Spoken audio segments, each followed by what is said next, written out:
সারা রাজ্যের সঙ্গে মাথাভাঙাতেও থানার সামনে বিক্ষোভ দেখালো এসইউসিআই।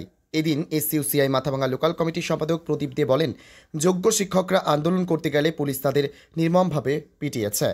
পুলিশের এই ভূমিকার বিরুদ্ধে সারা রাজ্য জুড়ে আমাদের আন্দোলন চলছে। এদিন মাথাভাঙা থানার সামনে বিক্ষোভ কর্মসূচি পালন করা হয়েছে।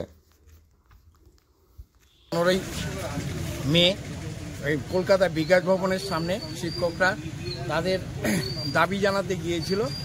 শিক্ষার তাদের চাকরি থেকে কেন বঞ্চিত করা হলো এবং কবে তাদের পুনর্বহাল করবে সেই দাবি জানাতে গিয়ে আমরা লক্ষ্য করলাম সেখানে, এবং যে বিধাননগরের মেয়র তার নেতৃত্বে এবং তিনি তার সঙ্গে আরও যে ঠ্যাঙ্গারা বাহিনী নিয়ে এসে এই শিক্ষকদের শান্তিপূর্ণ শিক্ষকদের আন্দোলনে যেভাবে বেপরোয়া লাঠিপেটা করে আন্দোলনকে ছত্রভঙ্গ করবার চেষ্টা করলেন, তারই প্রতিবাদে আমরা গোটা যে রাজ্য জুড়ে আজকে সমস্ত থানায় থানায় এই বিক্ষোভ আন্দোলনের কর্মসূচি আমরা নিয়েছি।